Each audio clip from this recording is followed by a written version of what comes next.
All right, well, hello. Today's lesson will be Basic Leadership Training Lesson 3, Human Behavior. We'll talk a little bit about how people behave, maybe get into a little bit of psychology, not much, but a little psychology. And our focus then today is motivation. We have a lot of slides to get through, so I don't want to spend a lot of time on introduction. Also, I'll be giving you several assignments, so please take notes or pay attention to those times when I give you assignments. And to begin with, there are 3, maybe 4 questions that I'm going to assign you. So the first question, what motivates you to have a job?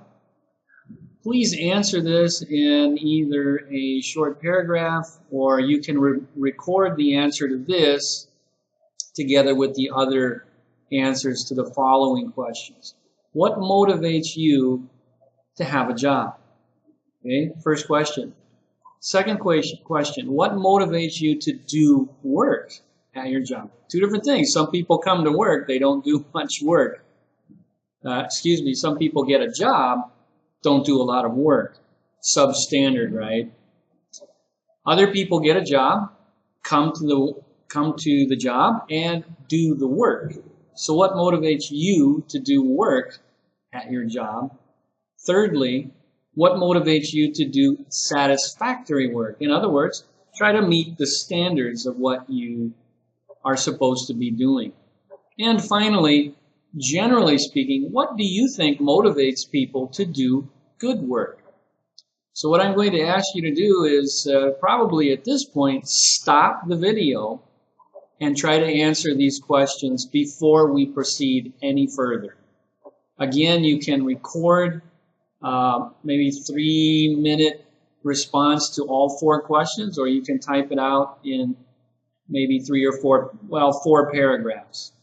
All right, so I'll give you a chance to do that. Again, it's important for the lesson that you stop the video now and answer these questions. Okay.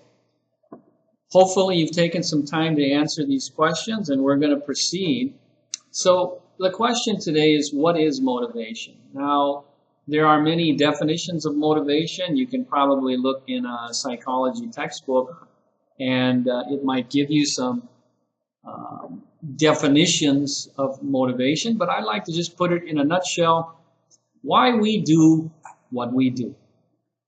Bottom line, what is our motivation? It's the cause that moves us to do the things we do. Yeah, why do I have a job? Why am I working? Why am I excelling at my job? These are all motivators. It's answered by the motivator. So what is it that's causing me to do this? Now, in some people, it's a sincere desire to do well. Dig deeper. What is causing that desire to do well? What is it?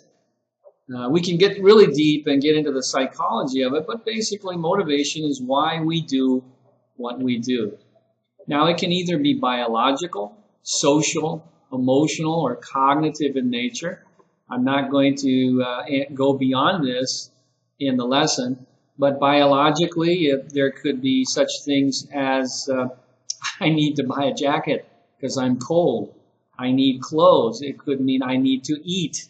Social aspects, maybe I'm really lonely at home and I'd like to have some social interaction. Emotional, maybe I feel good when I do work. I feel good when I do a good job. Or maybe cognitive, I'd like to stimulate my mind. I'd like to use the things that I've learned. Could be several different possibilities, but the nature of motivation can be either of these or any of these: biological, social, emotional, or cognitive. If we were in a lesson classroom at this time with fellow classmates, I would love to have a discussion about this, maybe what ideas you have for each. But since we're not in a traditional classroom environment, we're going to forego that question. But it is something to consider. Now, there are many theories of motivation out there. The last time I checked, there was probably about 8 or more, maybe even 10. There's just quite a few theories of motivation. I'm not going to go through all of these, but you have people like Skinner, Hall, Maslow. But my all-time favorite is Maslow, his theory of motivation. It's very simple, very basic. And me, I prefer simplicity. And so let's look a little bit at what Maslow had to say. He had what was called the hierarchy of needs. And people try to meet their most fundamental needs first before they go up to the next level, and the next level. So people will try to meet their physiological needs, such as food, water, and sleep, first before they do anything else. The next level would be safety. They will look for shelter in a safe environment, but they need the food before they go into the safe environment. They'll look for food before shelter. Water before these things, and sleep. You'll probably notice, I'm not comparing us with animals, but you can see a pattern of that with animals. If they're really hungry, they'll go into a dangerous environment just to get food. In the case of humans, we can think, but still that is a very base need that we want to meet before we go on to other levels. Another level is the social aspect, or the social need for belongingness and love, friends and family and intimacy. Another level is esteem, where we search for respect, or we desire respect, self-esteem, and recognition. Now, all of these other needs are going to be met before I even start to care about this one. And before I even get to 5, these other ones are going to be need to be met. And the final one is self-actualization. And this is where we have a desire to achieve our full potential. In other words, maybe you reach a certain point in your life. I like to equate it with age. As I get older, I want to share more and more of what I have experienced. When we're younger, we don't have a lot of experience, so we don't have a lot to share. We're too busy working on maybe 1 through 3. And then as we get older and progress in our careers, we develop into 4. And then finally, hopefully, we get into number 5. So I think it's a really good, for lack of a better word, I think it hits the mark, Maslow's hierarchy of needs. Now, all these other theories, they have good points, they have good merits. Some of them even attempt to contradict Maslow, but still I keep coming back to Maslow as a fundamental motivator, or a pattern of fundamental motivators that drive people. So maybe there are people who are working because they need the salary. Maybe there are other people who, once they get the salary, they're working on getting perhaps long-term employment. Maybe they're looking for financial stability.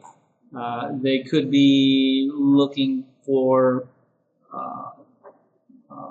job advancement. I mean, there could be different reasons. Then we get into the social aspect. Some people, as they progress through work, or as they come to work, they have all the other needs met. They're looking more now on the social. Maybe that's what brought a lot of people here to where we are. The first might have been the physiological needs, and then as they get a few paychecks, then they start working on the safety, and then start thinking about the safety, and as that develops, then they get into the social, and hopefully as you progress through your career, you'll be able to get into the self-actualization. So I'm giving a relatively brief explanation here simply because I don't want to take a lot of time, because we do have a lot of slides. But if you'd like to know more, I encourage you to investigate it. It's very interesting, and I think it's quite accurate portrayal. This is another attempt to display the hierarchy of needs, and you can see it's broken down in a chart form with different explanations. Now, everybody pretty much works for money, but what does that money provide? So we're not working for a house, we're not working for a car, we're not getting that from our employer. What we're getting is the money. That's what we're getting. Now that money is what provides the housing, the cars, the food, the clothing, and everything else. But we're working for money, which provides those things.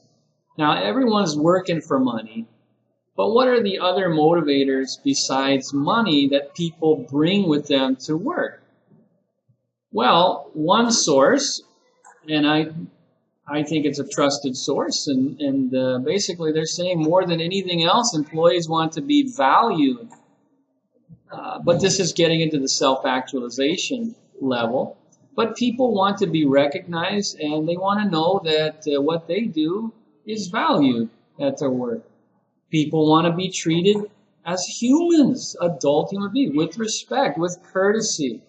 And so this is one of the motivators. So it's not just the money, but I'd like to be valued for what I do, and I'd like to be treated as an adult.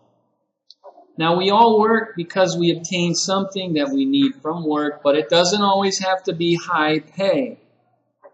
Now, honestly speaking, everybody would like a higher paycheck. So it's not just money, though. But people also want personal fulfillment. They want to love what they do, right? You want to enjoy what you do. It has a lot to do with it. Maybe you get a high paycheck, but you're not happy. Maybe a lot of people would leave that environment. So we can go on and on. There's accomplished personal goals, contributing to something, interaction, the social aspect, the camaraderie, the being able to being able to use our time during the day instead of just sitting home watching TV, playing computer games. People want to do something more constructive.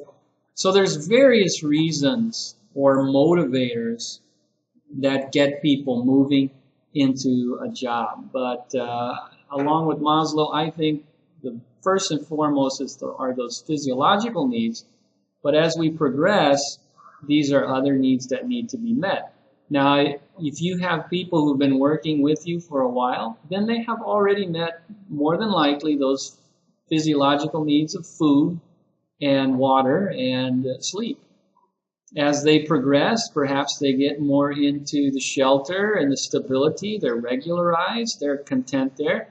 Now they're enjoying the social aspect, and then they want to move on to maybe a new level and start enjoying the work more. And that's where I think these characteristics come in, these motivators.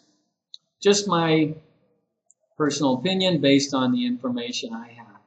Now, intrinsic motivators, in other words, internal, again, this is just from another source. You have all these different possibilities. I'm not going to read them all. If you'd like, you can stop the video and or pause the video and check them out for yourself. But intrinsic motivators means internal motivators would be what we see in front of us here. And you'll see that a lot of it has to do with social. Humans are social creatures. We enjoy the social aspect of employment.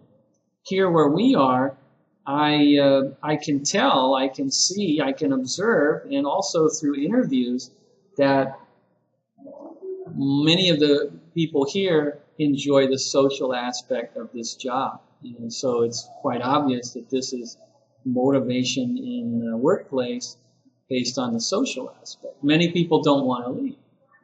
Now, besides money, also people want to be a part of the decision-making process. They want to see the poor performance removed.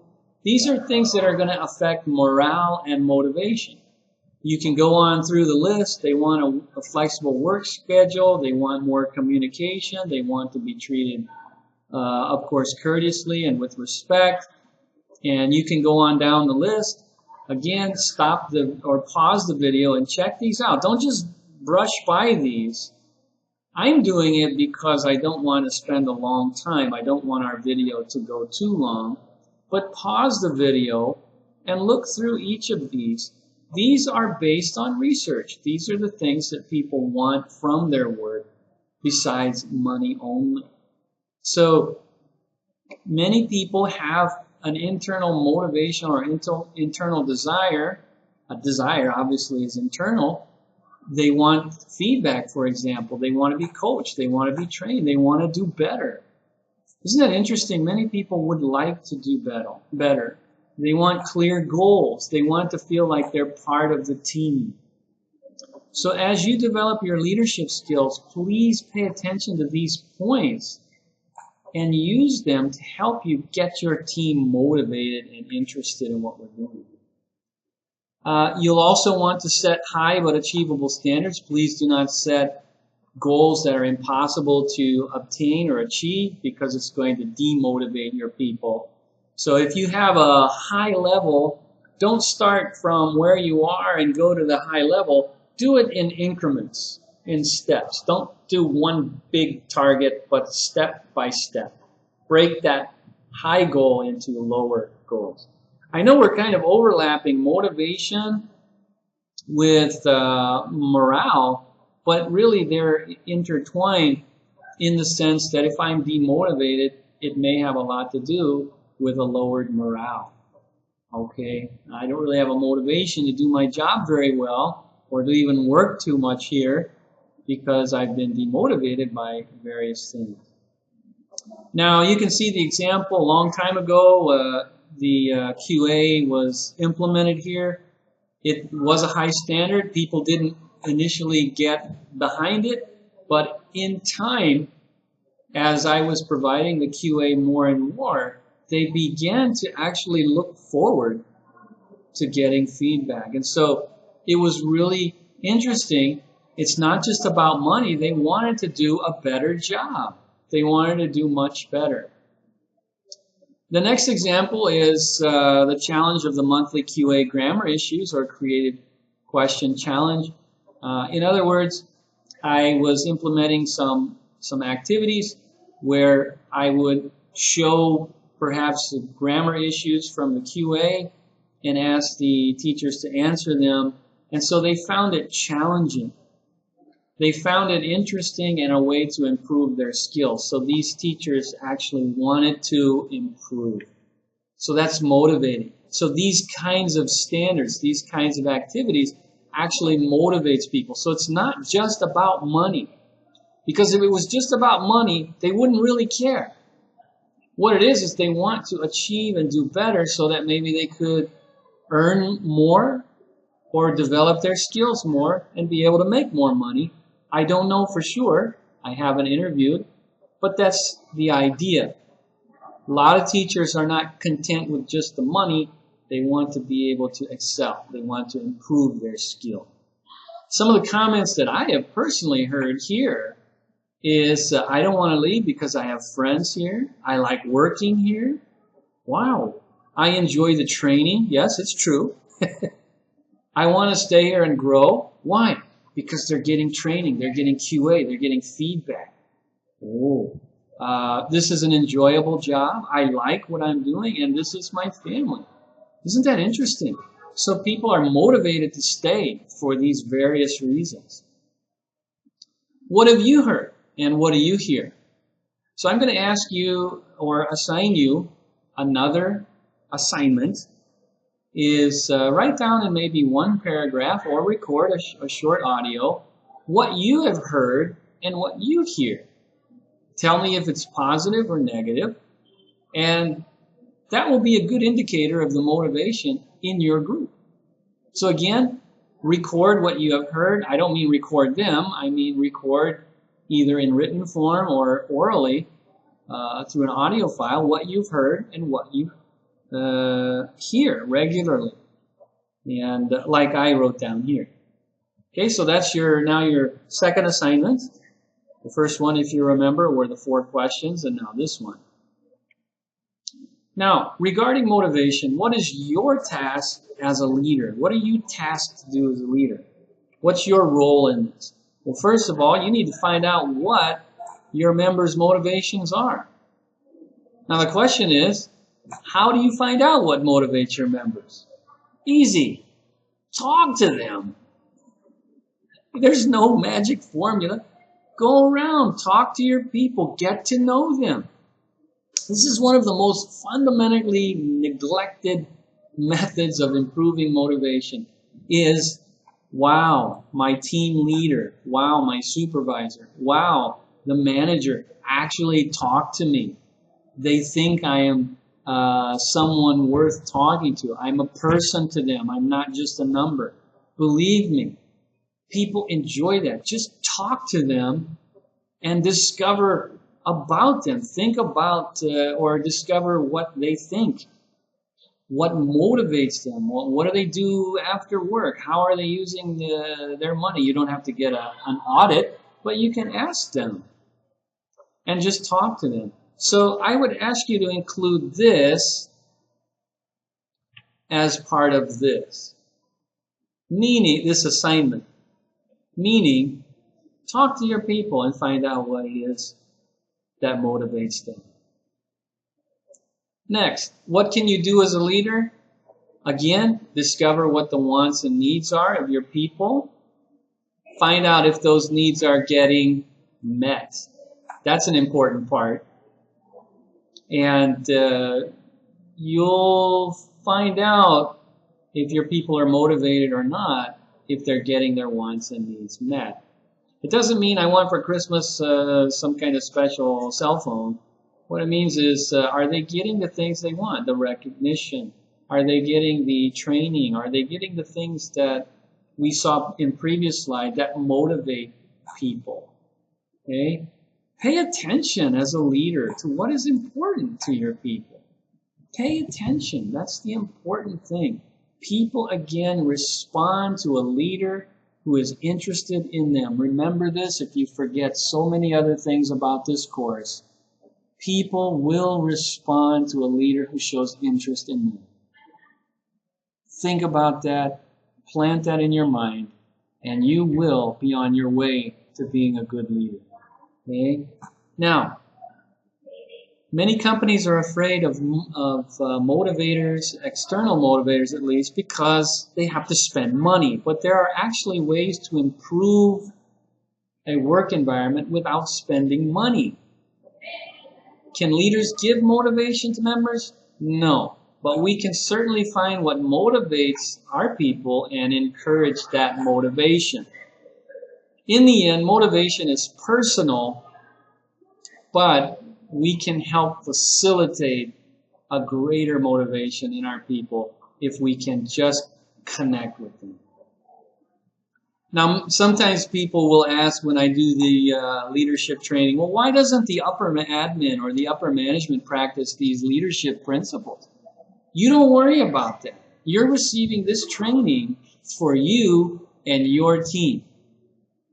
A lot of times these people have not been trained in these strategies or leadership, and they're, frankly, I'm sorry to say, they're not interested. They think perhaps I don't have to be trained on this. I'm the boss, or I'm the leader, I'm an upper admin. I know that's sad to hear, but that could be the case. We just don't know in a lot of situations. It's not for us to judge, and it's not for us to worry about their problems. You worry about your own world, your team, your group. You worry about them. You be concerned to them. Because I can tell you this, if your people are committed to you, their leader, and your leadership, they will certainly put up with a little more than with someone who's a poor leader. They'll endure and they'll stick around because they view you as someone that they want to support. You are family to them. So it's very important to develop that leadership skill. And I got this little experiment. Where else? Where else can I go? I can't find a leader as good as this leader. So think about that as you develop your leadership skills.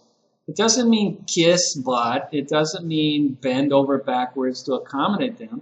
What it means is be a good leader according to what you're learning in this course and what you pick up along the way in your own research, your own discoveries, your own experiences.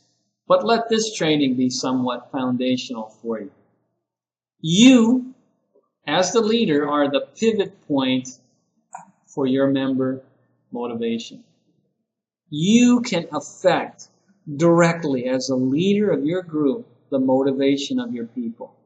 Doesn't mean you can give them more money, but remember, money is not the only motivator for people.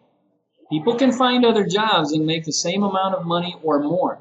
What keeps them at your organization or in your team has to do with something about that organization or team that motivates them to stay.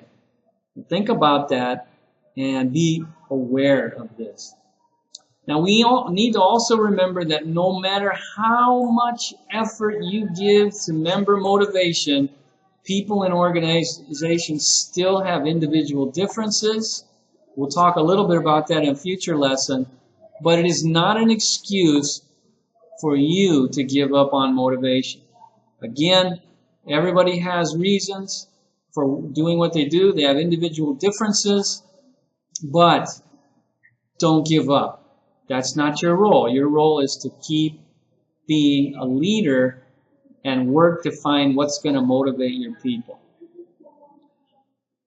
One simple way is just to get to know them, establish rapport, find common ground.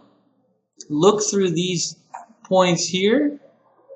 I don't know about you, but I feel more comfortable and better when someone above me in authority shows interest in me, talks to me about my interests, and also find out what motivates me or what my passions are.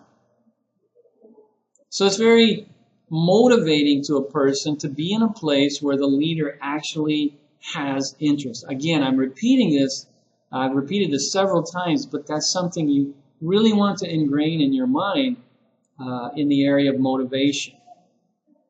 One way you can kind of motivate your people to stick around and enjoy what they're doing is to show interest. Even if the work itself is difficult or other factors are difficult, they're even a little bit more willing to endure if the leader is on their side. Or I wouldn't say on their side, but if they feel their leader cares about them. Always speak in the affirmative. Do not order your people. I need you, for example, I need you to clean the floor. How about something kinder, softer, gentler, sweeter? Could I ask your help to clean up the floor? Or call me on Thursday versus please contact me on Thursday. Politeness goes a long way, and remember, your people want to be treated like adults. This is treating them like a child. This is treating them with courtesy and respect for the adults they are. Please try to speak to your people in the affirmative. Don't order them around like children. You will develop a resentment within them. Now, your assignment, wow, we're already done. Prepare a paper on simple motivations that you can provide your people that do not involve financial rewards or company expense.